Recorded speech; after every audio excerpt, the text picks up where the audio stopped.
말씀 보도록 하겠습니다. 오늘은 요한복음 강의 56탄이고요. 제목은 주님의 영광이란 제목입니다. 요한복음 12장 37절에서 43절까지 말씀 보도록 하겠습니다. 요한복음 12장 37절에서 43절 말씀 같이 읽도록 하겠습니다. 이렇게 많은 표적을 그들 앞에서 행하셨으나 그를 믿지 아니하니 이는 선지자 이사야의 말씀을 이루려 하심이라. 이르되 주여 우리에게서 들은 바를 누가 믿었으며 주의 팔이 누구에게 나타났나이까 하였더라.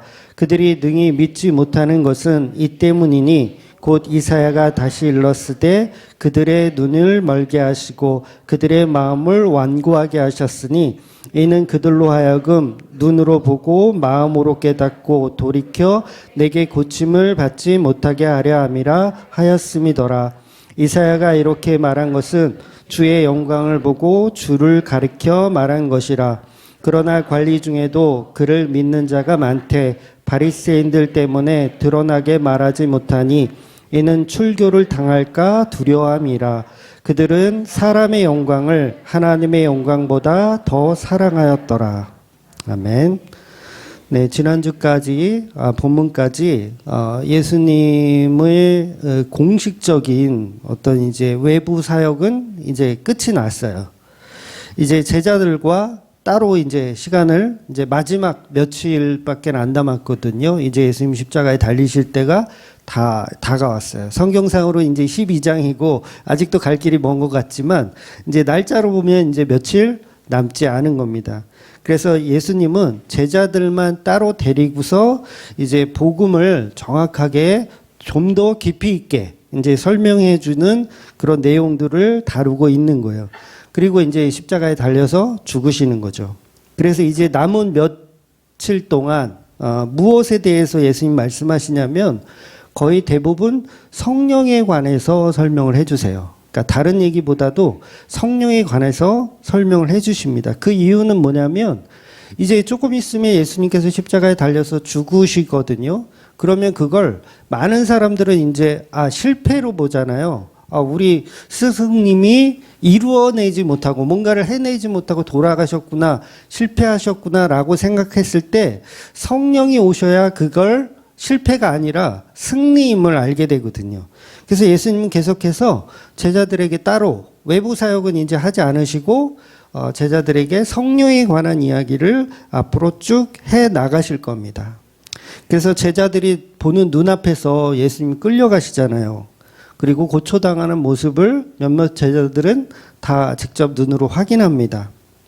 그래서 세상을 정복하고 승리해야 할 왕의 모습이 아니죠. 완전히 형편없는 모습의 그 모습으로 죽어갈 때 오히려 그들은 믿음이 생기지 않았어요. 오히려 믿음이 있던 믿음까지 다 떨어지고 도망가는 상태가 되었죠. 그랬을 때 그 믿음을 잡아줄 수 있는 분은 성령님이라는 거예요. 그래서 예수님 계속해서 성령에 관해서 이제 설명해 나가시는 겁니다.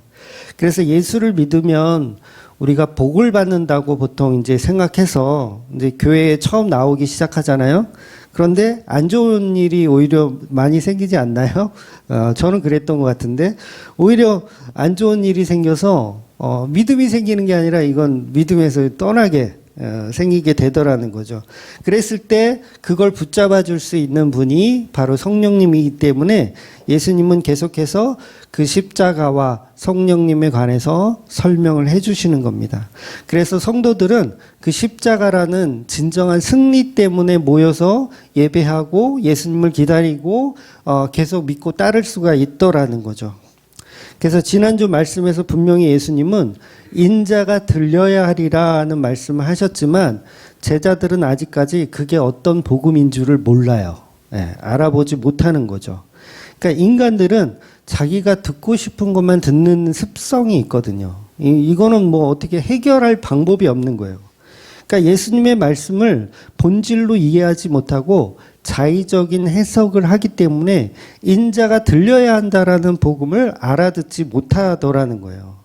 그래서 부활하신 예수님이 제자들을 찾아오시고 또 성령이 찾아가고 그렇게 해서 그때야 비로소 제자들이 십자가야말로 진정한 복음의 완성이구나라는 것을 알고 그 복음에 관련된 예수 그리스도에게 영광을 돌리더라는 거예요. 그래서 믿음이라는 건요, 우리가 공부해서 얻어질 수 있는 부분이 아니더라는 거예요. 그러니까 공부하는 개념이 아니에요. 성령께서 은혜를 주셔야 깨달아지고 알게 되는 과정이 분명히 필요하다는 거예요. 그래서 인간들이 하는 공부 방식, 뭐 수학을 공부하듯이 영어를 공부하듯이 이렇게 막 공부해서 믿음이 생기지 않더라는 거죠. 그건 일종의 그냥 지식에 불과해요. 근데 사람들이 이 차이를 잘 모르죠.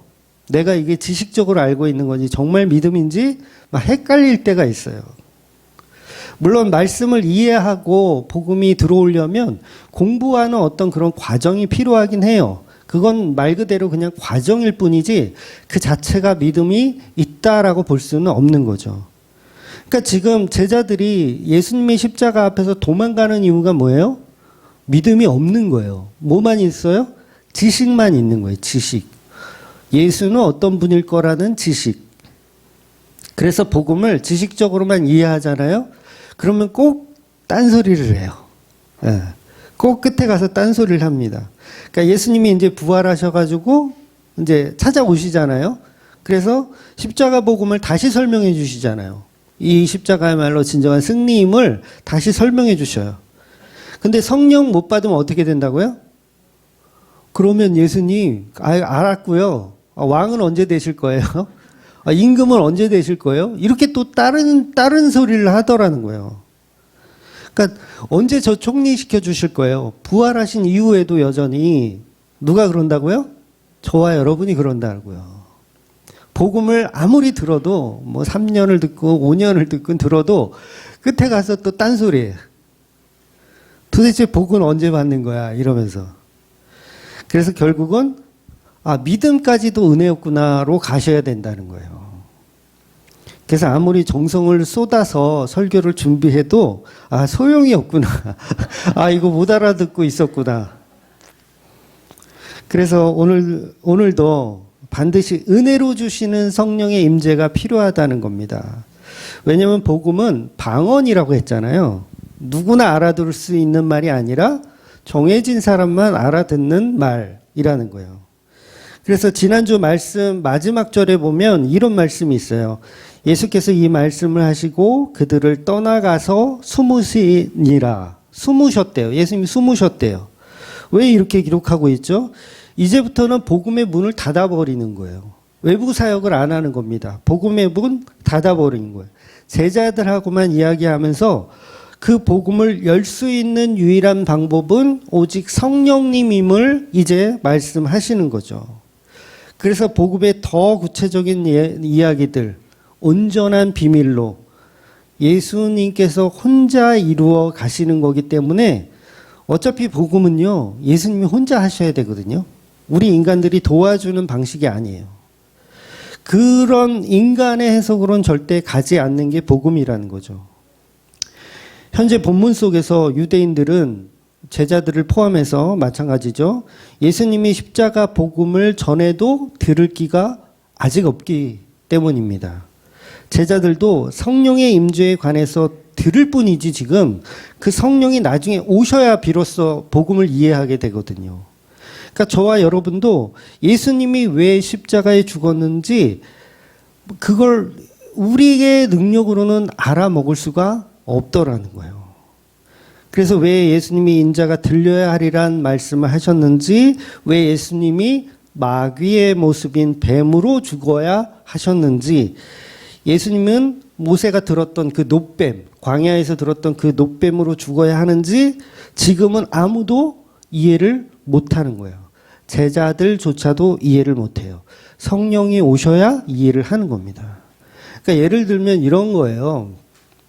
지난주 설교를 드렸죠. 인자가 들려야 하리라.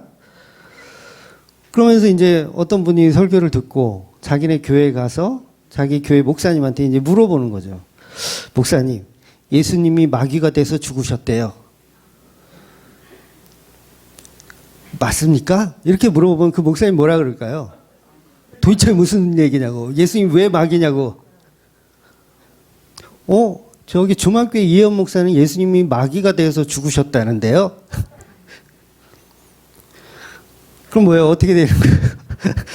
거기 이단 아니야? 이런 소리 대본에 나오겠죠. 그러니까 성령이 오셔서 말씀을 한 구절 한 구절 이해하게 돼야 예수님이 왜 십자가에 들려야 하리라 그 말씀을 하셨는지를 알게 되는 거예요. 근데 앞뒤 문맥 다 빼고 예수님이 마귀가 되어서 십자가에 죽으셨대요. 이렇게 얘기하면 못 알아듣는다는 거죠. 결국 그걸 알아듣게 할 수 있는 방법은 성령님의 임재로 성령님께서 조목조목 설명해 주셔야 된다는 거예요. 그래서 여러분 그 성령을 받는다는 개념을 여러분 잘 이해하셔야 되거든요. 그러니까 성령 받는다 그러면 대부분의 우리 기독교인들도 마찬가지예요. 어떤 신내림 받는 걸로 생각해요. 그러니까 뭐 기도원에서 막 방언하고 막 그러면 뭔가가 이렇게 나한테 뜨거운 게 막 쑥 들어와 가지고 나를 변화시키고 이게 성령 받은 체험이구나. 이렇게 또 상상을 하죠. 근데 성령은 그런 식으로 임하는 게 아니라는 거예요. 성령은 뭘로 임하냐면 말씀으로 임하시는 거예요. 말씀이 한 번에 탁 들어와가지고 이게 막 깨우쳐지나요? 아니에요. 계속 말하는 거예요. 계속 말하면 그걸 우리는 방언이지만 그걸 알아듣는 거예요. 이 말씀이구나, 이 말씀이구나. 그래서 성령은 하루아침에 받을 수 있다, 없다? 하루아침에 받을 수 있는 게 아니라는 거예요. 그래서 성령의 개념은요, 충만하다는 표현을 성경이 하거든요. 그 얘기는 뭐예요? 크기가 있다라는 거예요. 양이 있다라는 거예요, 양이. 성령을 조금 받을 수 있고, 많이 받을 수도 있고, 양이 있다라는 거예요. 왜 그런 식으로 표현할까요? 성경은 신내림 받듯이 뭔가 충만히 그냥 확 일어나는 게 아니라는 거예요. 결국은 말씀을 통해서 조금씩 내가 말씀화되는 거예요. 나는 인간이라서 말씀이 없는데 말씀이 나를 채워가는 걸 성령이 충만하다라고 표현을 하는 거예요. 그래서 그 성령이 충만하면 왜 예수님께서 십자가에 달리셔서 마귀의 모습을 하고 죽으셨는지를 우리가 알게 되는 거예요. 그래서 우리가 지금 예배 드리고 있잖아요. 이것도 어떻게 보면 성령께서 임하시고 계신 거예요. 네, 성령께서 임하는 거예요. 그러니까 예배 순서 하나하나가요, 다 성령이 임하시고 계신 거예요. 전도사님이 찬양을 인도하실 때도요, 그 찬양을 통해서 성령님이 임재하시는 겁니다. 물론 말씀을 통해서도 임재하고요, 또 우리가 기도하는 중에 기도를 통해서도 임재해요. 왜? 기도, 찬양 이런 게 다 뭐예요? 말씀의 하나의 부분적인 행동이기 때문에 그래요. 그래서 예배를 드리면서 우리가 성령을 받는 겁니다. 그런데 막 한순간에 그냥 막 기도발이 좋아가지고 막 뜨거운 게 나한테 확 들어와가지고 막 이렇게 되는 건요, 다 거짓말이에요. 그거는 무당들이 하는 얘기입니다. 우리가 믿는 하나님은 말씀으로 일하시는 분이세요. 그래서 예수님은 어떤 분이다? 말씀이 육신되어 오신 분이다. 그러면 그 육신을 우리가 먹으면 우리가 뭘 먹은 거예요? 말씀을 먹는 거잖아요. 근데 말씀도 안 먹고 어디 가서 뭔가 신내림 받아가지고 나는 성령 충만하다. 특히 그 순복음 쪽에 계신 분들은 정말 힘들어요. 성령 받아야 된대. 근데 결국은 그 성령 받아야 된다는 이야기가 뭐냐면 뭔가 집회 때 뭔가 뜨거움을 경험하고 뭔가 입신이 들려야 성령을 체험을 한 거라고 박박 우기죠. 그런데 그런 게 성령 체험이 아니라 말씀을 우리가 읽고 듣고 보니 그 말씀이 이해되어지더라. 요게 성령 받은 증거입니다. 그래서 성령은 이렇게 막 조금 받기도 하고 많이 받기도 하고 계속 그런 거예요. 그러니까 이상한 게 아니에요. 일부러 성경은 그렇게 표현하는 거예요. 성령이 충만하다. 그래서 베드로가 어땠어요? 성령이 충만했어요. 스데반 집사가 성령이 충만했어요. 바나바도 성령이 충만한 사람이라. 사도 바울 당연히 성령이 충만했다고 성경은 표현합니다. 이렇게 성령은 양으로 표현되어지는 거예요. 그러면 이 사도들이 왜 성령이 충만했죠? 말씀 보기를 힘써서 그래요. 말씀을 보고 말씀을 묵상하고 그 말씀을 나누고 했더니 성령이 충만하더라 이렇게 표현되는 거예요. 그런데 말씀을 안 봐. 말씀 안 보고 어디 가서 막 신내림 받아가지고 성령 충만해지려 그래. 그거 어떻게 하자는 거예요? 그거 귀신 들린 거라 그러는 거라 그랬죠. 귀신 들리는 거예요. 말씀 없이 뭔가를 받으면 귀신 들리는 거죠. 영은 뭐라 그랬어요? 좋은 영과 나쁜 영이 있다 그랬어요. 좋은 영은 성령이고 나쁜 영은 악령이에요. 말 그대로. 그 영 자체가 문제가 있는 게 아니라 그게 성령인지 악령인지는 그 말씀을 말씀되게 들어야 성령을 받는 거예요. 그런데 말씀을 모르는 상태에서 뭔가를 받으면 그건 악령을 받게 되는 거죠. 그래서 성령이 충만한 사람이 충만하지 않은 사람에게 말씀을 전해서 성령을 나누는 거예요. 이해가 되시죠? 스데반이라는 성령이 충만한 사람이 그 성령을 나누어 주는 거예요. 근데 이제 듣기 싫다고 이제 때려 죽이긴 하죠. 네. 그러니까 성령은 곧 말씀이라는 거예요. 그래서 뭐가 내려왔다 그랬어요? 혓바닥, 글로사라고 하는 혓바닥이 불의 혀가 내려오는 거예요. 왜? 말씀이니까. 성령이 말하고 있다예요. 그래서 말씀이 육신되어 오신 그 예수, 그 예수를 뭘로 믿으라고요? 말씀으로 믿어야 돼요. 형상으로 믿지 마세요. 사진 갖고 다니면서 예수님 사랑합니다. 이거는 믿음이 아니라고 말씀드렸잖아요. 말씀이에요. 어떤 말씀? 나를 구원하시고 나를 창조하시고 나를 재창조해 내시는 그 십자가의 은혜의 그 말씀을 믿어야지. 하나님을 다 삼신론으로 믿잖아요, 우리가. 어떤 형상, 삼신론, 어떤 신적 존재로 우리 앞에 보이는 어떤 신으로. 아니에요. 그렇게 믿는 게 아니에요. 기독교는 말씀으로 믿는 거예요. 그래서 삼위격은 하나의 하나님인 거예요. 그래서 그 성령을 나누는 것이 교회가 해야 할 실천이라는 거죠. 서로 말씀을 나누어 주는 거, 말씀으로 몰래 죄를 씻어주는 거. 그게 교회들이 하는 일이에요. 그래서 이제 13장에 가면 예수님이 이제 세족식을 하시잖아요. 우리가 잘 알다시피. 그때 이제 제가 자세히 한 번 더 설명드리겠지만, 너희가 나를 선생으로 생각한다면, 예수님께서 너희가 나를 선생으로 생각한다면, 너희도 서로 발을 씻어주는 게 옳으니라 라고 표현하세요. 이 말이 여러분 진짜 발 닦아주라는 얘기 아니에요. 네? 물론 그걸 가정에서나 이렇게 뭐 수련회 때 이렇게 행사로 하는 거는 상관없지만 본질을 이해하셔야 돼요. 여러분 발 닦아주라고 예수님 이 말씀을 하신 게 아니라 서로에게 성령을 나누어 주라는 말씀을 하시는 거예요. 그런데 성령을 나누어 주는 입장에서 보면 주는 사람이 어떻게 돼요? 거만하게 되잖아요. 목사가 막 성령을 막 나누어 줘. 말씀을 통해서. 그럼 제가 거만해 줄 수 있죠. 나는 충만해. 너희들은 허접해. 막 이러면서. 그래서 뭐예요? 세족식인 거예요. 종이나 섬기는 그 일을 하는 모습으로 성령을 나누어 주라는 뜻이에요. 그러니까 우월성을 갖지 않는 모습, 종의 모습으로 성령을 함께 나누어야 한다.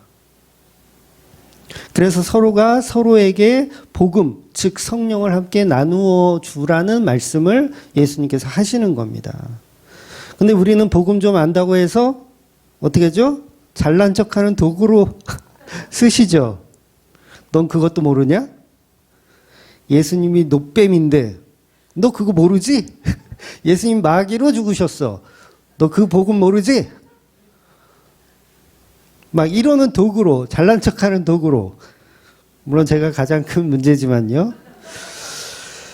그래서 복음은 인간이 가진 사랑의 열정이나 열심으로 복음이 전파되는 게 아니라 오직 성령의 은혜로만 전파되기 때문에 항상 전도자는요, 나 없음의 자리로 갈 수밖에 없어요. 나는 발이나 닦아주는 종의 모습으로 사역할 수밖에 없군요. 요걸 배우라는 거예요.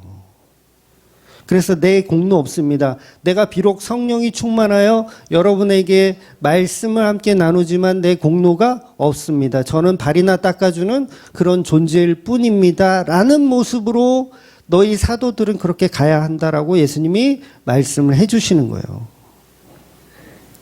그래서 복음도 내가 열심히 준비해서 어떻게든 설득시키는 방향이 아니에요. 설명을 잘하잖아요. 100% 된다는 보장이 없더라고요. 결국 복음은 말씀이 살아서 움직이셔야 돼요. 말씀이 살아서. 말씀 자체가 예리한 칼날과 같아요. 그래서 어떤 자들은 성령의 칼로 도륙을 당해서 내 자아가 부셔지고 내 믿음이 완전히 새롭게 탈바꿈이 되는가 하면 어떤 분들은 성령의 칼에 맞아 삐져서 교회를 안 나오게 되기도 하죠. 결국 듣는 자를 성령께서 만져주셔야 그게 가능하더라는 거예요. 그래서 전하는 자가 결정할 문제는 아니라는 거죠.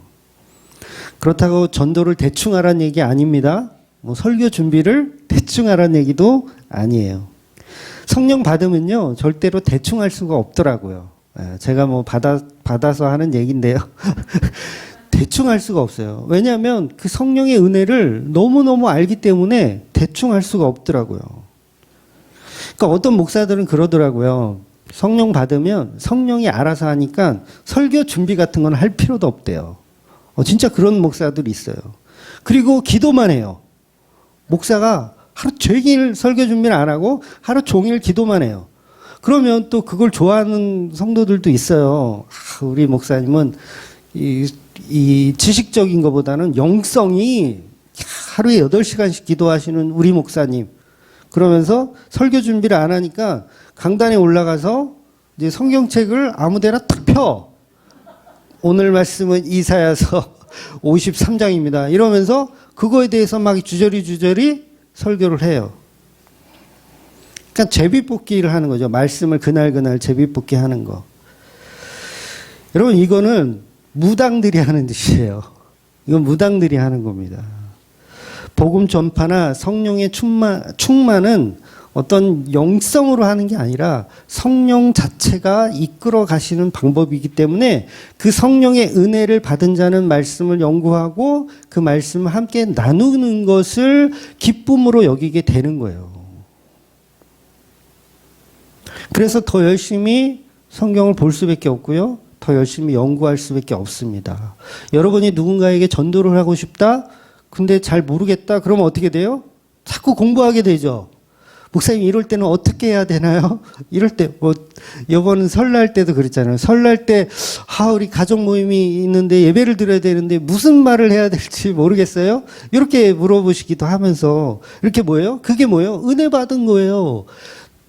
나도 뭔가 말해야 되는데 공부해야 되겠다는 마음 아니에요, 그게. 그래서 그 은혜를 나누는 전도자가 바로 성령을 받은 증거라는 거죠. 그래서 세족식을 하는데 본질은 사랑이거든요. 서로 사랑해라. 그러면 사랑을 전할 수 있는 유일한 방법이 뭐예요? 성령 나눠주는 거예요. 성령 나눠주는 거. 사랑 없으면 말씀 준비 될까요? 안 돼요. 사랑 없으면 전도가 될까요? 될 수가 없습니다. 그러니까 사랑이 없이 전도를 하거나 설교를 하면요, 사랑이 없는 설교를 하게 되면 어떻게 되는지 아세요? 돈 많이 내라는 설교밖에 할 수가 없어요. 이건 거짓말이 아니라 사랑이 없잖아요. 성도를 사랑하는 마음이 없으면 돈이나 많이 내라고 설교해야지 뭐 어떻게. 그러니까 사랑이 없으면 복음적인 설교를 할 수가 없는 거예요. 그러니까 간혹 저는 이제 그 떠나는 교인들을 향해서 왜 매달리지 않느냐 이런 얘기를 듣거든요. 왜 찾아가서 신방하고 계속 왜 떠나는지를 파악하고 연구하지 않느냐. 그러니까 제 사랑은요, 설교로 그냥 다 표현하고 싶어요. 설교로 말씀을 나누는 걸로 표현하고 싶지 다른 표현이 뭐가 필요해요? 오히려 오해만 받아요, 그러면. 계속 매달리잖아요. 오해만 받아요. 첫사랑을 했던 여자가 이제 다른 남자와 결혼을 해요. 그럼 거기 그 결혼식 찾아가서 이 사랑은 무효야! 막 깽판 치는 게 그게 사랑인가요?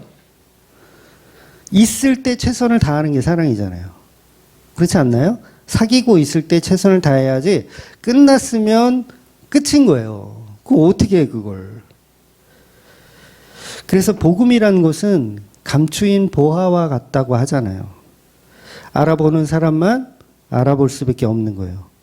알아본 사람은 자기 재산을 다 팔아서 그 땅을 사는 사람과 같습니다. 사람들은 왜 그 필요도 없어 보이는 그 땅을 왜 사는지 이해를 못해요. 쓸모없는 땅을 왜 비싸게 사는지 이해를 못하지만 복음을 아는 자들은 웃돈을 주고서라도 그 땅을 살 수밖에 없는 거예요. 이렇게 복음은 항상 인간의 상식을 뛰어넘는 방식으로 전파가 되더라는 거예요. 그래서 알아듣지 못하는 역설로 표현이 되더라는 거죠. 아까도 말씀드렸지만 성령이 오시면 서로 말이 통하게 됩니다. 성령이 오시면 서로 말이 통하게 돼요. 그래서 불의 효, 글로사라고 하는 그 불의 효가 말씀의 이해력이에요. 말씀을 이해하게 만들어 내시는 거예요. 말 그대로 눈이 밝아져서 예수님의 십자가의 은혜가 보이고 예수님의 말씀이 이해되기 시작하는 거예요. 이게 성령이 하시는 일이라는 겁니다. 그때 비로소 예수님이 왜 뱀의 모습으로 들려야 하는지 제자들은 알게 되는 거예요. 그래서 복음에 있어서 예수님의 이 들림 사건은 그 십자가가 얼마나 중요한지 뒤늦게 성령을 받고 나면 알게 되는 거예요. 그러니까 저와 여러분도 복음을 제대로 알게 되니까 십자가야말로 얼마나 중요한 건지를 아시잖아요. 그래서 매주 십자가 이야기를 해도 지겹지가 않다라고 생각하시죠? 지겨워. 나는 지겨워. 다른 얘기 좀 하시고 가끔씩만 십자가 이야기 해주셨으면 좋겠다라는 분은 아마 없을 거예요. 그래서 그 본문의 그 비밀스러운 십자가 이야기를 제자들에게만 아주 은밀하게 이제 설명해 나가시는 겁니다. 그래서 저와 여러분이 지난주 말씀 통해서 예수님이 왜 옛뱀의 모습으로 죽었는지 이해를 하셨다면 여러분은 성령을 받은 게 맞습니다. 그래서 성령은 영적 존재예요. 여러분, 사람도 사실은 영적 존재예요. 우리가 죽으면요, 육이 죽잖아요. 육은 이 땅에서 어떻게 돼요? 썩어 없어져요. 우리도 영적 존재가 맞아요. 영적 존재는 우리가 알아봐요? 못 알아봐요? 못 알아봐요. 육신의 몸을 입고 있는 우리는 우리 부모님이 예를 들어서 돌아가셨다? 그러면 이제 못 알아보는 거예요, 이제. 왜? 상태가 다른 상태가 되는 거예요. 영적인 상태. 그래서 막 구천을 떠돌고 이러는 거 아니에요. 다른 상태가 되는, 차원이 다른 상태. 그래서 우리가 믿는 예수님도 영적인 존재라는 거예요. 영적인 존재. 그래서 말씀이라고 성경은 우리에게 증언해 주시는 거예요. 말씀을 믿어야 된다. 자꾸 예수님을 쫓아다니려고 할 필요가 없어요. 예수님 어디 계세요? 말씀 안에. 그 말씀은 어디 있어요? 우리 안에. 우리 안에 들어왔어요. 왜? 성령은 말씀이니까. 성령을 받았다. 그러면 말씀이 내 안에 오신 거고, 말씀은 곧 예수 그리스도의 영이에요. 그러면 예수가 우리 안에 들어와 있는 거예요. 그럼 우리의 그 육체 안에 들어왔다는 얘기가 아니에요. 우리가 육체가 썩어 없어지고요. 이 영이 예수 그리스도의 영과 연합되는 거예요. 연합되는 거. 근데 자꾸 이거를 전설의 고향이 다 망쳐놔서 그런지 자꾸 이렇게 뭐 존재론적으로 예수님을 존재론적으로 자꾸 믿으려고 해요. 그래서 그 성령이 우리 안에 오시면 예수와 함께 사는 거예요. 그냥 사는 거. 그걸 성령 받았다 표현하고 주님의 몸된 교회가 되었다라고 표현을 하는 거예요. 그래서 그 은혜가 크면 클수록 성령이 충만하다라고 표현을 하는 겁니다.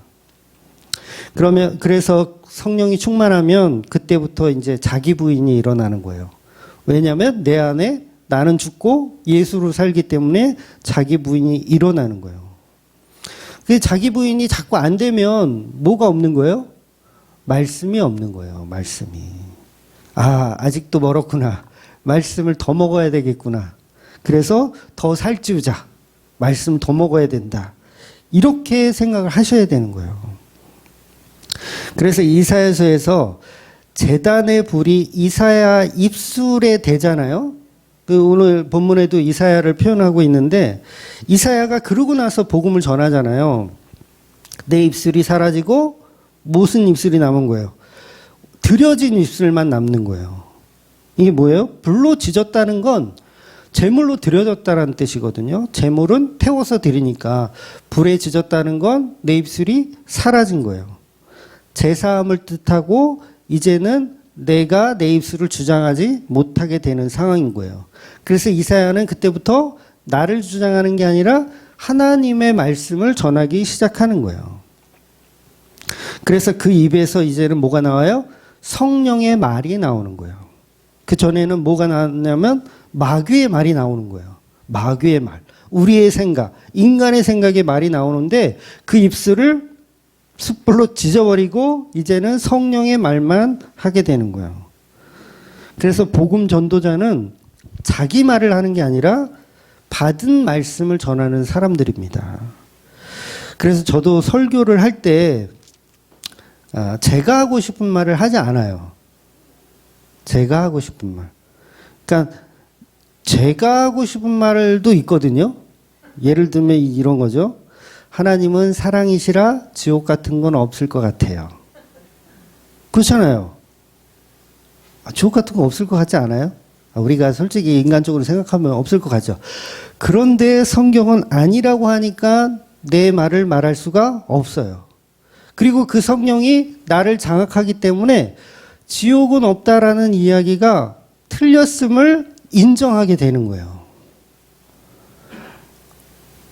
그래서 하나님은 사랑이시니까 그 아들을 죽일 일이 없어요 라는 건 내 생각이고 내 믿음이지만 결국 그걸 나쁜 말을 좋은 말로 바꿔주시는 성령, 그게 우리 안에 오셔야 된다는 거죠.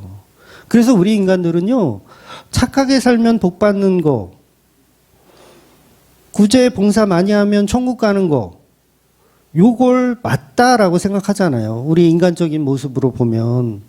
헌금 많이 하시는 분 천국 가면 좋은 아파트에 사세요.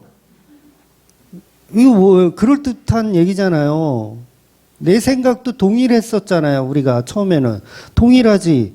아니 똑같이 대우하는 게 어딨어. 많이 드린 사람은 그만한 혜택이 있어야지. 뭐 아파트를 주든가 단독주택을 주든가 뭔가를 줘야지. 그런데 이건 인간의 말이기 때문에 그 인간의 말이 진리가 들어오면 다 무너져 내리고 이제 내 생각이 아닌 예수 그리스도의 말씀만 전하게 되더라는 거예요. 그래서 내가 생각하는 인지상정은 다 부셔지게 되더라는 거죠. 여러분 신봉사가 눈을 뜨는데 최소 300석은 있어야 하는 게 인지상정 아닌가요? 공짜로 고치면 이게 돼요? 그 양아치 신부 아닌가요? 공짜로 고치려고? 최소한 300석은 내야 요즘으로 치면 한 6천만 원 되더라고요. 쌀값으로 계산하니까. 그 정도는 줘야 눈을 뜰지 말지 이게 되는 거지. 세상에 공짜가 어딨어. 응?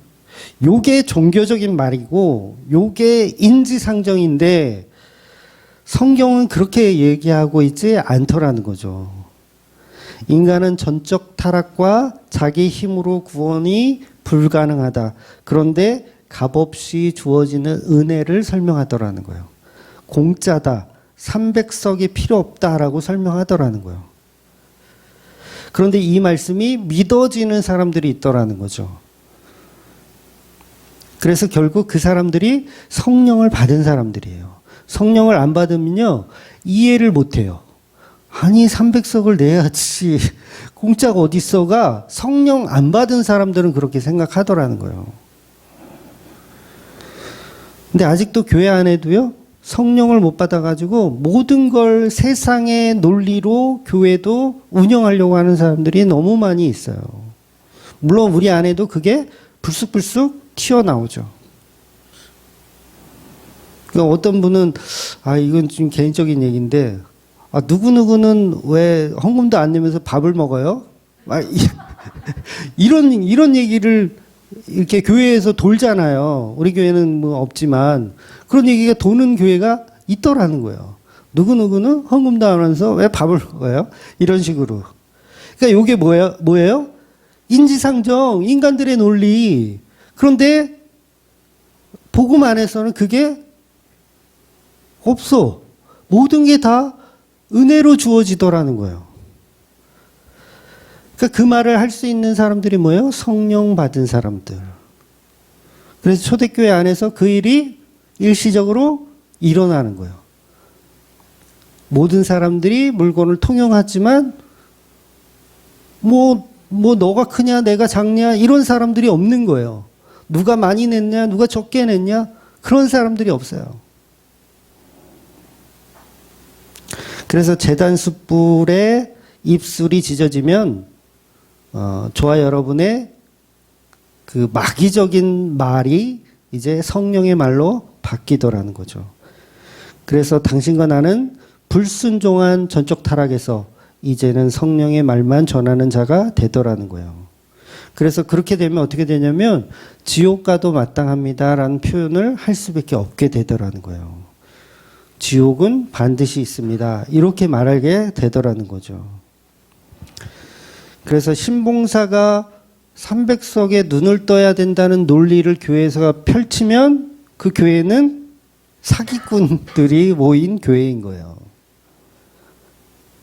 그래서 복음은 항상 인간이 추구하는 것과 다르더라는 거죠. 그래서 사기꾼이었는데 복음을 알고 나니 사기를 안 치게 되더라는 거예요. 네, 저와 여러분 얘기잖아요. 처음엔 사기꾼이었는데 복음이 들어와서 내 안에 그 가짜를 다 부셔내니까 사기를 안 치더라는 거예요.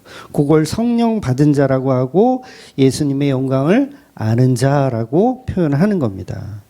그래서 오늘 본문의 말씀처럼 은혜 받은 성도들은 사람의 영광이 아닌 하나님의 영광 쪽으로 갈 수밖에 없어요.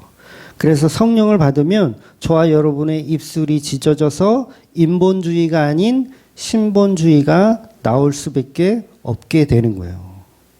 그래서 세상이 추구하는 방식이 아닌 300석을 가지고 오십시오. 그러면 제가 눈을 뜨게 해드리겠습니다. 이런 사기가 아니라 십자가 복음만 나오더라는 거예요. 결국 이사야는 자기 말을 하지 말고 십자가 복음을 말하게 되었고 그 입술로 예수를 전한다는 뜻이 되는 겁니다. 그래서 지금도 수많은 교회들이 인자가 들려야 한다라는 그 복음을 십자가 복음인데 그게 가장 중요한 교회가 해야 할 일인데 다른 복음을 말하더라는 거예요. 인간을 위한 복음. 전부 그거예요. 정말 심각할 정도예요. 사실 그런 걸 하려면 교회가 필요가 없거든요. 교회에서 인본주의를 빼잖아요. 그러면 아무것도 남지 않을 것 같아요. 그런데 교회마다 격가지가 너무 많죠. 십자가 복음이 아닌 격가지가 너무 많아요. 그러니까 십자가 복음이 알맹이라면 껍데기만 추구하는 신앙인들, 껍데기만 추구하는 교회들이 많더라는 거예요. 그러니까 저도 이제 고등학교 때부터 교회를 다니면서 이제 누구 친구를 전도하거나 뭐 누구를 전도하잖아요. 그럼 교회에 이제 데리고 왔어. 그러면 우리 목사님이 오늘만큼은 십자가 복음을 좀 전해주기를 그때 어린 마음에도 그런 생각이 들더라고요. 근데 다른 얘기해. 목사님이 그날 하필 다른 얘기해. 막 세상 이야기하고 영화 이야기하고 책 이야기하고 뭐 긍정의 힘 이야기하고 뭐 목적이 이끄는 사람 이야기하고 이러면 오늘은 죽 썼구나. 그러면서 제가 다시 설명해야 돼. 그 전도한 친구를. 이게 뭐예요? 교회들이 격가지가 너무 많은 거예요. 물론 이제 그때는 복음을 잘 모를 때니까, 저도 잘 모를 때니까 뭐 그런가 보다 하고 이게 넘어가지만, 지금 생각해 보면 그게 성령의 은혜가 있었으니까 그것도 이렇게 보이더라는 거예요. 왜 우리 목사님은 십자가 얘기를 좀 더 깊이 있게 해주시지 않을까라는 그런 고민. 아니 일주일에 한 번이 아니라 평생에 한 번 나올 수도 있잖아요. 그 새신자가 평생에 한 번 나왔는데 교회 와서 십자가 복음을 안 듣고 다른 이야기를 듣고 가. 그러니까 보통 교수님들이 하는 이야기를 그냥 듣고 가. 그러면 이걸 죽 써서 개 좋다라고 표현할 수밖에 없잖아요. 그래서 교회마다 매주 선포되는 말씀에 전도자의 입술에서 나오는 복음의 언어들이 예수님의 십자가 은혜가 없으면 그건 제목처럼 사람을 위한 영광을 추구하는 교회라는 거죠. 그러니까 저와 여러분의 섬기는 이 주맘교회도 마찬가지예요. 과연 하나님의 영광을 위해서 십자가 복음을 전하고 있는지, 아니면 사람들의 영광을 위해서 운영하고 있는지를 잘 보셔야 된다는 거죠. 그래서 십자가를 말하지 않는 교회들은 전부 성령이 없다라고 정의하셔도 과언이 아닌 거예요. 우리 교회도 예외가 아닙니다. 우리도 사람이 좋아하는 습관대로, 사람이 좋아하는 말대로 교회를 계속 해나가면 결국 뭐예요? 복음을 못 알아듣게 되는 거예요, 우리도. 그런데 사람들은 여전히 예수님의 십자가 영광보다는 사람의 영광을 더 좋아할 수밖에 없어요. 그래서 교회 가면 어떤 목적을 가지고 있죠. 우리가 다 어떤 목적. 위로를 받아야 하고 상처를 치료받아야 하고, 교회를 가는 목적이 다 그래요. 그러니까 저하고도 이렇게 상담하고 전화하시는 분들이 몇 분 계신데, 그분들도 보면 다 목적이 있어. 전화하는 목적이 있어. 나의 치료, 나의 위로, 나의 어떤 안위, 이런 걸 목적 삼아서 전화하시는 분들이 꽤 많아요. 그 뭐예요? 결국 다 사람의 영광을 위해서, 물론 연약하신 분들이라 그래요. 제가 그분들 전화하지 말라는 거 아닙니다. 전화하세요. 예. 그러나 결국 성령을 받으면 어떻게 된다? 나를 위한 목적에서 예수 그리스도의 영광을 위한 것으로 바뀌어 간다는 거예요. 그걸 성령을 받고 있다라고 표현을 하더라는 거죠. 그래서 그런 분들이 성령을 받으면 처음에는 자기를 위한 목적으로 교회를 다니다가 성령을 받게 되면 어떻게 돼요? 자기 부인이 일어나요. 이제 나의 치료나 나의 위로 따위는 상관없어. 오직 예수님께 영광을 돌리는 그런 사람들로 바뀌더라는 거예요. 그래서 우리의 믿음의 선배들이 다 그랬어요. 성경 속에 나오는 인물들 다 마찬가지입니다. 결국은 관심이 바뀌게 되는 거예요. 십자가 복음으로 바뀌게 되어지는 거. 사람의 치료의 목적이 아니에요. 나의 위로가 목적이 아닙니다. 점점 바뀌어 나가는 거예요. 어떤 교회는 그 2022년 표를 보니까 코로나로 상처난 영육간의 치료, 코로나로 상처난 영육간의 치료가 표예요, 표. 코로나를 극복해 나가는 한 해 되길, 막 이렇게. 아니, 하나님이 코로나 걸리셨어요? 예수님 코로나 걸리셨어요? 전부 교회들이 추구하는 목적을 가만히 생각해 보면 인간이 주인인 거예요. 예수님 코로나하고 전혀 상관없으신 분이거든요. 하나님도 전혀 상관없으신 분이잖아요. 그런데 코로나 극복을 위한 거를 표로 삼으면 그 누구를 위한 교회를 운영하고 있는 거예요? 인간들을 위한 교회를 운영하고 있는 거예요. 그러니까 요게요, 잘 속아요. 저와 여러분이 잘 속아요. 그러니까 아마 10중 8구는 2022년 표가 대부분 그걸 거예요. 그러나 교회는 예수님을 위한 사람들의 모임이지 인간들이 위로받고 인간들이 치료받고 인간들이 극복해내고 인간들의 뭐 그런 것 전부 뭐예요? 전부 교회 아니다. 전부 성령 없다. 이렇게 말해도 과언이 아니더라는 거죠. 근데 사람들은 모르죠? 그게 좋은 줄 알아요. 코로나를 극복하여 예배를 회복하고 예수님께 영광 돌리자 말은 그럴싸한데 결국은 인간을 위한 도구로 사용하더라는 거예요. 뭐를? 교회를.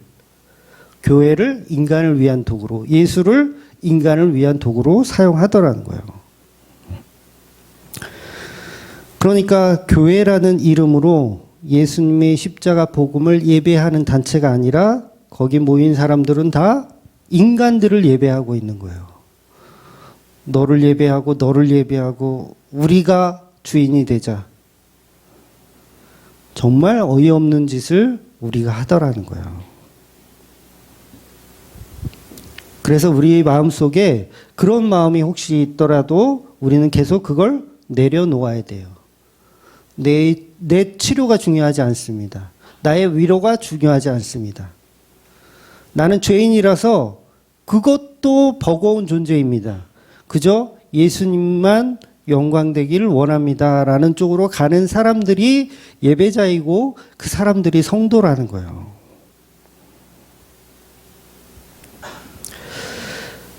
결국 인간은 인간을 예배하고 인간이 복되기만을 원한다면 그건 신앙생활을 하는 게 아니라 결국 우상 숭배를 하고 있더라는 겁니다. 교회는 모든 존귀와 영광을 주님께 돌리는 곳이지 우리 감기 낫게 해주세요. 요거 목적으로 다니는 거 아니에요. 여러분 이제 조만간 지난주 보니까 엊그저께 보니까 36,000명 깜짝 놀랐어요. 며칠 사이에 어떻게 10배 가까이 늘은 것 같아.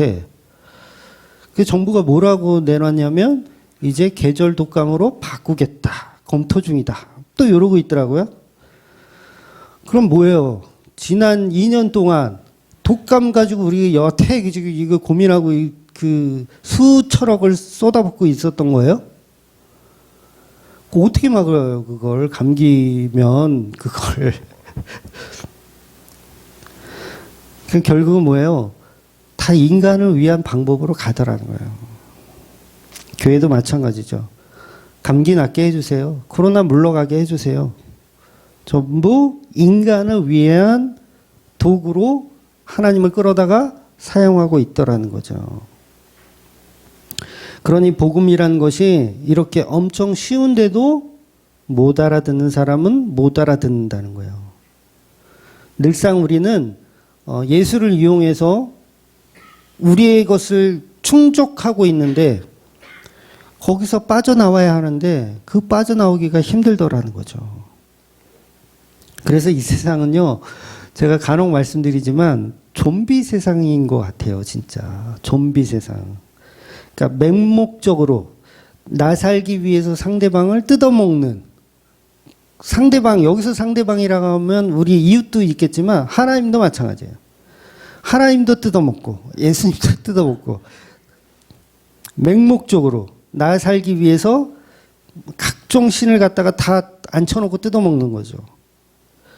그러니까 요새 저는 이제 넷플릭스를 보거든요. 넷플릭스 보면 1등 하는 드라마가 있으면 어떤 드라마가 1등 하는지를 봐요. 물론 그걸 이렇게 드라마를 계속 시청한다는 얘기가 아니라 요새는 어떤 드라마가 인기를 끄는지를 보는 거예요. 최근 1등한 드라마를 보면 이제 오징어 게임, 아주 전 세계에 난리가 났었죠. 그 다음에 그 뒤를 이은 게 지옥이라는 드라마예요. 지옥. 갑자기 막 사탄들이 막 나타나가지고 막 이렇게 사람들을 데려가고 그러더라고요. 그리고 요새 1등하는 게 우리 학교 지금인가? 지금 우리 학교는인가? 뭐 그런 영화인데 뭔가 봤더니 역시나 좀비 드라마더라고요. 그러니까 말 그대로 복음이 없는 이 세상은 그냥 지옥이더라고요. 왜 인간들은 좀비 나오는 영화를 그렇게 좋아하고 그게 인기를 끌까 생각해 봤어요. 결국 죄성을, 우리의 인간의 죄성을 드러내니까 그게 공감이 되는 거예요.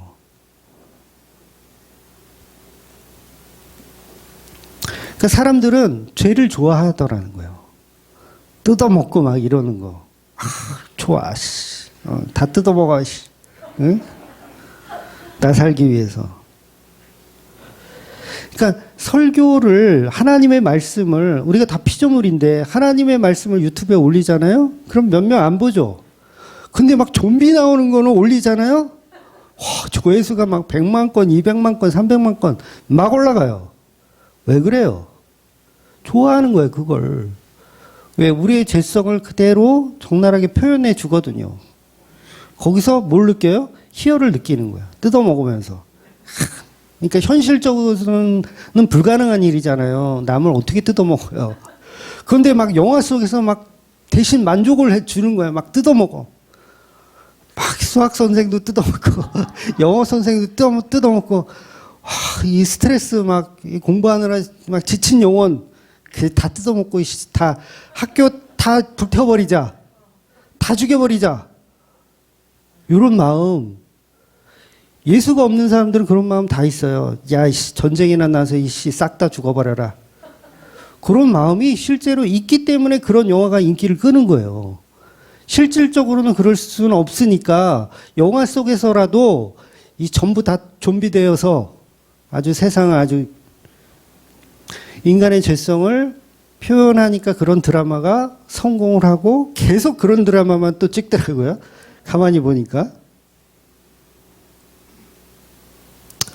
그래서 피조물인 인간이 자기를 위해서 살면 그게 좀비하고 다를 게 뭐가 있습니까? 그러니까 좀비가 되면 생각이 없잖아요. 그냥 뜯어먹는 거예요. 아무 생각이 없어요. 그래서 예수님은 이 세상 모두를 신부된 교회로 만들어 가시는 것이 아니고 극소수의 사람만 선택하여 신부된 교회로 만들어 가시더라는 거예요. 그래서 예수님이 이 땅에 빛으로 오셔서 많은 표적과 기사를 보여주었지만 사람들이 믿던가요? 네, 믿지 않더라는 거예요. 처음에는 믿는 척 하겠죠. 신기하니까 믿는 척 하지만 결국 십자가가 서면, 인자가 들리면 아무리 많은 기적과 표적을 보여줬어도 사람들은 등을 돌리더라는 거예요.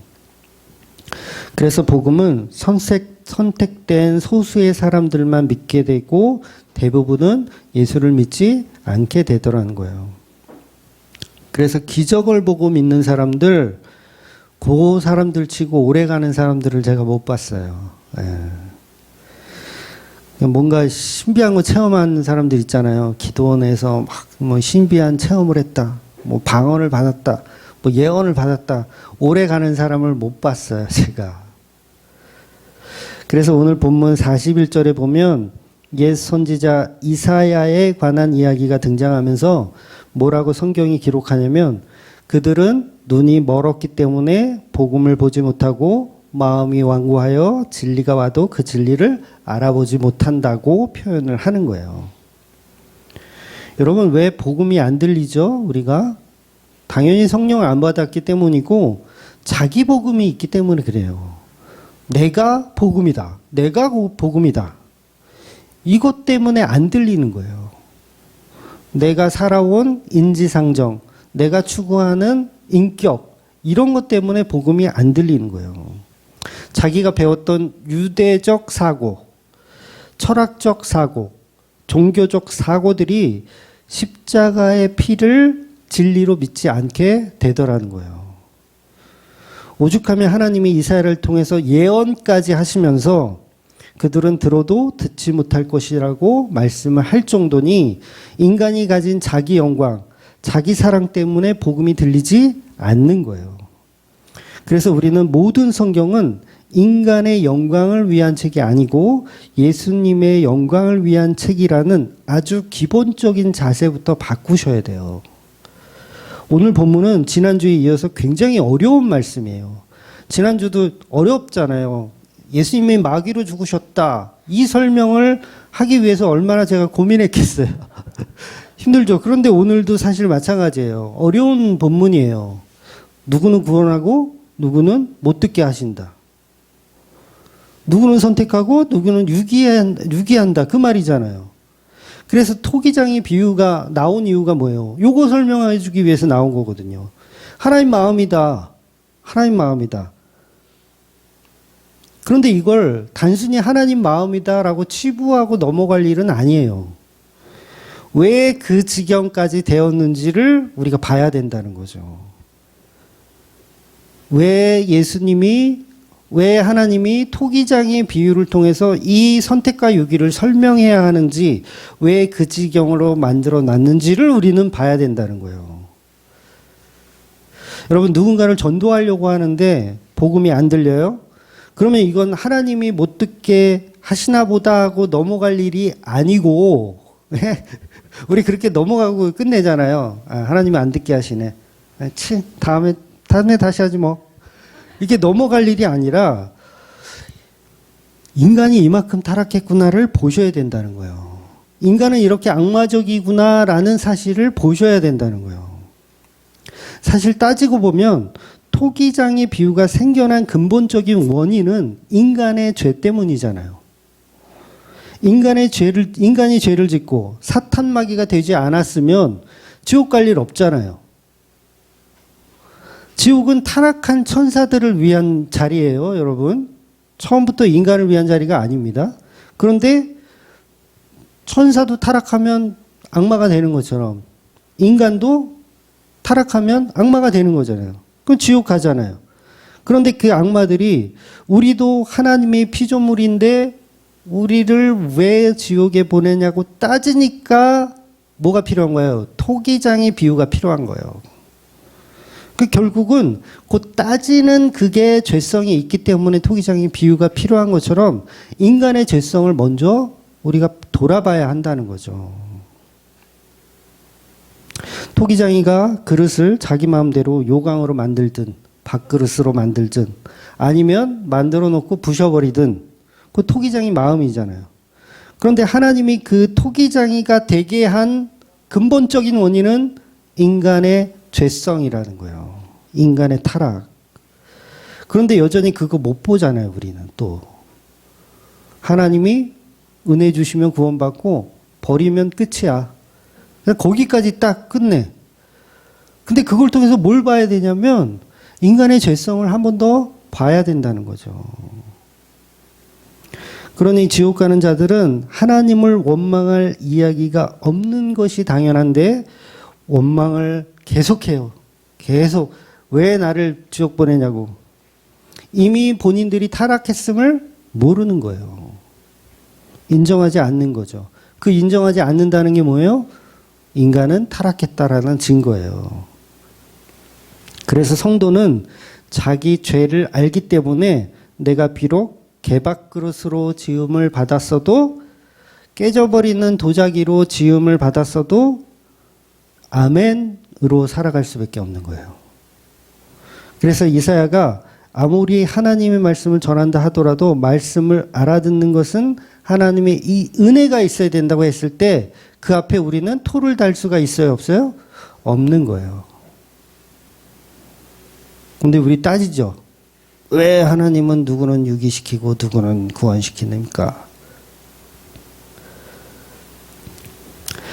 그런데 이것은 하나님의 말씀을 알아듣지 못하는 사람들의 입장에서 복음을 보실 필요가 없는 거예요. 이해가 되셨어요? 유기되는 사람의 입장에서 보실 필요가 없다고요. 복음은 반드시 구원받은 자의 입장에서 보셔야 돼요. 그러면 어떻게 보이냐면 나도 지옥 가야 마땅한 자인데, 나도 유기되어 마땅한 자인데 왜 나를 구원하셨습니까? 그 은혜가 너무 큰 거죠. 그러니까 하나님한테 누구는 유기시키고 누구는 버립니까? 라고 따질 수가 없는 거예요.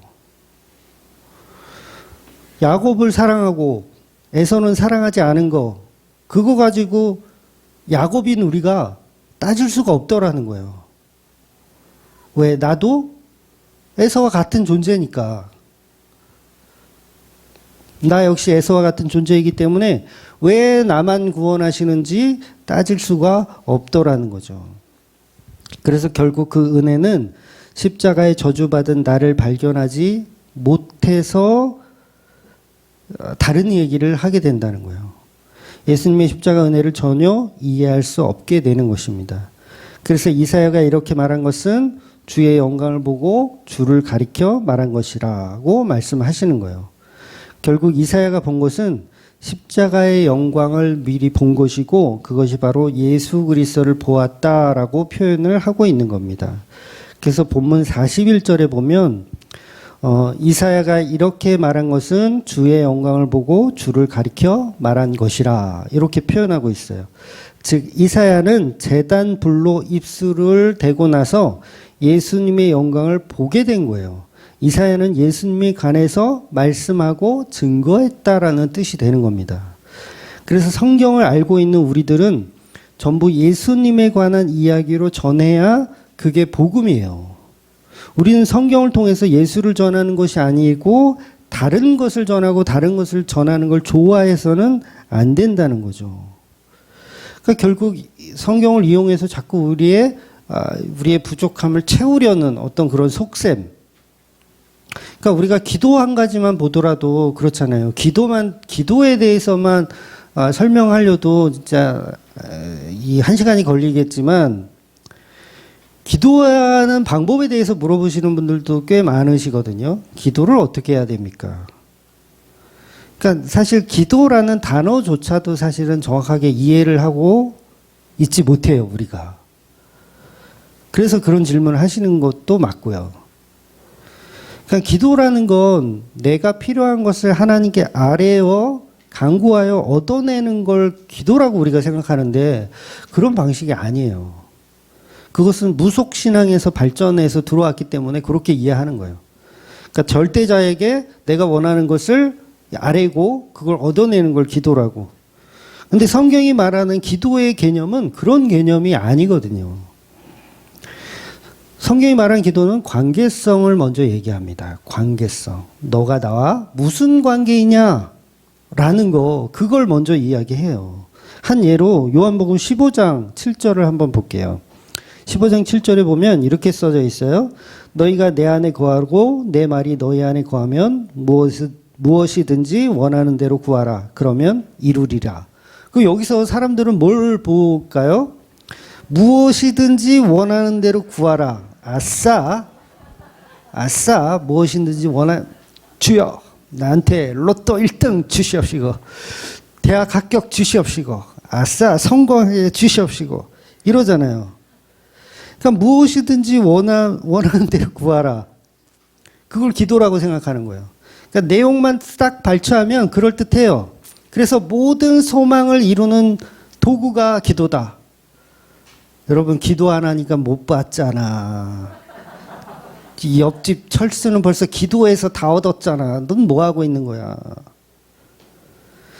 그러나 이 말씀에서 보듯이 본질은 뒤에 있는 게 아니고요. 앞에 이미 있었어요. 너희가 내 안에 거하고 내 말이 너희 안에 거하면, 이게 중요한 거예요. 그러면 뒤에 있는 건 뭐예요? 따라온다. 할 필요 없다. 그 얘기예요. 심지어는 내 말이 너희 안에 거하고 내 말이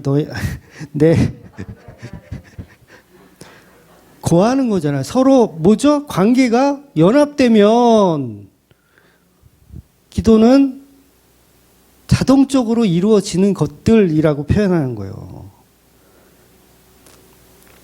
오히려 간구할 필요 없이 저절로 이루어질 수 있다라는 표현에 더 가까운 거예요. 그러니까 말씀이 우리 속에 있으면 기도는 자동적으로 이루어져 가는 거예요. 그런데 우리는 새벽 기도를 해야, 거기서 간절히 기도를 해야, 철학기도 간절히 얻어내야 마음의 소원이 이루어지고 소원이 성취되는 걸로 생각해요. 예수를 이용하기에 급급한 거예요. 그러니까 정한 수를 떠다 놓고 열심히 비나이다 하면 하늘에 감동이 내려서 안 내리던 만나가 내리고 안 보던 까마귀가 날아와서 먹을 걸 물어다 주고, 전부 비나이다로 기도를 생각하는 거죠. 그러나 예수님은 분명하게 내 말이 너희 안에 거하면 이라고 표현하는 거예요. 내 말이 너희 안에 거하면. 말씀이에요. 또 성령 이야기잖아요. 성령이 우리 안에 오시면 끝이에요. 관계적인 관계적인 형성이 먼저 이루어져야 기도의 준비가 되어 있는 거예요. 그리고 그 내용들은 자동적으로 따라오는 겁니다. 말씀이 들어와서 성령이 충만한 사람은 뭘 구한다 그랬어요? 십자가, 예수님밖에 구하지 않아요. 그러면 그 일들이 이루어지는 거죠. 믿음이 생기게 되는 거고요. 더 이상 나를 목적으로 살지 않고 오직 예수님의 뜻대로만 살게 되는 그 상태, 그걸 기도라고 하는 거예요. 알지도 못하는 동네 꼬마가요, 우리 집에 초인종을 누르고 아저씨 치킨 한 마리 시켜주세요. 알지도 못하는 꼬마가. 그러면 제가 당황해서 야, 너 어디 사는 애야? 이렇게 물어볼 거 아니에요. 근데 그런 거 물어보지도 않고 야, 네 믿음이 갸륵하구나. 들어와라, 내가 치킨을 시켜줄게. 이러진 않잖아요. 관계 형성이 먼저 있어야 되는 거예요. 그런데 우리 아이가 놀이터에서 놀다가 뛰어들어와서 아빠 치킨 먹고 싶어, 치킨 시켜줘. 그러면 저는 치킨이 먹고 싶구나, 내 치킨 시켜줄게. 이렇게 되는 거잖아요. 관계 형성이 먼저 중요하다는 거예요. 아마 치킨 먹고 싶다는 말을 하지 않아도 제가 딱 봐서 너 치킨이 먹고 싶을 얼굴을 하고 있어. 그 얼굴을 하고 있어. 그러면 제가 알아서 시켜주는 거예요. 이렇듯 성경은 처음부터 끝까지 십자가로 완성되는 완전한 창조주와 피조물의 이야기만 다루고 있는 거예요. 그 사랑 이야기, 신랑된 예수, 신부된 교회에 관한 관계적인 이야기만 하는 거예요. 신랑 예수, 신부 예수. 신랑 예수, 신부 우리. 그 관계적인 이야기만 한다고요. 기도도 관계적인 이야기 하는 거예요. 너희가 내 안에 거하고 내 말이 너희 안에 거하면 무엇인지 원하는 대로 구하라. 말씀이 들어온 자가 무엇을 원할까요? 십자가의 은혜, 십자가의 보혈을 원하죠. 예뻐지게 해달라고 기도할까요? 예? 수술 잘 되게, 성형수술 잘 되게 해달라고 기도할까요? 그건 본질이 아님을 우리가 알아요. 결국 성경을 예수로 보지 않고 인간으로 보는 거예요. 다 인간을 목적으로 하는 걸로 보는 거예요. 그런 사람들이 바로 바리새인들이잖아요. 그뿐 아니라 모든 성경이 예수에 관한 이야기인데 우리들도 그렇고 교회들, 목사들은 예수에 관한 이야기를 말하지 않아요. 사람들이 원하는 설교, 사람들이 좋아할 만한 내용으로 수없이 도배가 되어 있어요. 그러니까 유튜브에 무슨 목사님 이렇게 들어봐도 전부 인간들을 위한 내용들이에요. 결국 이런 마음이 왜 올까요? 오늘 본문이 그걸 말하고 있어요. 출교 당할까 두려워하기 때문이라고 본문이 말하고 있어요. 물론 다 그러신 건 아닐 거예요. 목사님들도 정말 무지한 분도 있다고 생각해요. 진짜 똥인지 된장인지 모르고 막 떠드는 사람도 있고. 그러나 오늘 본문은 출교당할까 두려워서 복음을 말하지 않더라. 그럼 뭐예요? 교인들 떠나갈까 봐 복음을 말하지 않더라. 복음을 말하니까요, 진짜 교인들 떠나가더라고요. 나 시즌일 때 나 깜짝 놀랐잖아. 교회가 망할까 봐 진리를 속일 수밖에 없더라는 거예요. 그런데 성령을 받게 되면 그걸 인간의 영광으로 도저히 할 수 없더라는 거예요. 믿음이 좋아서가 아니고요. 은혜를 받았기 때문에 그 성령 받은 사람은요, 어쩔 수가 없는 거예요. 그래서 사람들이 머릿속에는 계속 복음이 아닌 다른 걸로 채워넣기를 원하는 거예요. 어떤 분이 또 그러더라고요. 돈이 없으면 교회가 망한다. 그러면 어떤 설교를 할까요? 돈 내라는 설교밖에 안 해요. 돈이 없으면 교회가 망한다라는 사고를 가지고 있잖아요. 그러면 그 사고를 가진 목사는요, 돈 내라 설교 몇 개 더 하겠어요? 결국 그게 사람의 영광을 위해서 교회를 하는 거예요. 하나님의 영광이 아닌 사람의 영광을 위해서. 사람을 위한 설교를 해주지 않으면 교회를 떠나겠다고 협박하니 목사들은 어쩔 수 없이 그들을 위한 설교를 할 수밖에 없는 거예요. 그래서 오늘 본문이 사람의 영광이 아닌 사람들을 위한 방식으로 사람들을 위로하고 사람들을 치료하는 것을 목적으로 하는 사람들은 전부 인간의 영광을 위한 사람들이고, 교회는 하나님의 영광, 예수 그리스도의 주되심을 드러내는 영광이라는 거예요. 그래서 그런 영광을 드러내지 않으면 심판받는 거예요. 그러니 저와 여러분은 사람을 위한 복음에서 사람을 위한 교회에서 완전히 분리되셔야 돼요. 네. 저도 마찬가지예요. 어느 날 제가 막 사람을 위한 설교를 막 해. 그럼 여러분 딴지 거셔야 돼요. 그럴 때는 과감하게. 예수님의 은혜와 예수님의 십자가만을 자랑하는 교회가 되어야 합니다. 그러니까 오늘 특별한 날이거든요. 오늘 주맘교회 그 창립 8주년이에요, 오늘. 아무도 모르셨죠? 8주년. 지금까지 하나님의 은혜로 잘 버텨나가고 있어요. 버틴다는 표현이 저는 좋거든요. 버텨나가고 있어요. 하나님의 은혜로. 그래서 우리가 여전히 뭐 지금까지 잘했다는 건 아니지만 앞으로도 사람의 말보다는 성경이 말하는 바 예수 그리스도의 주되심, 그 십자가의 은혜만을 선포하고 나누는 저와 여러분이 되시기를 주의 이름으로 축원드리겠습니다. 아멘. 기도하겠습니다.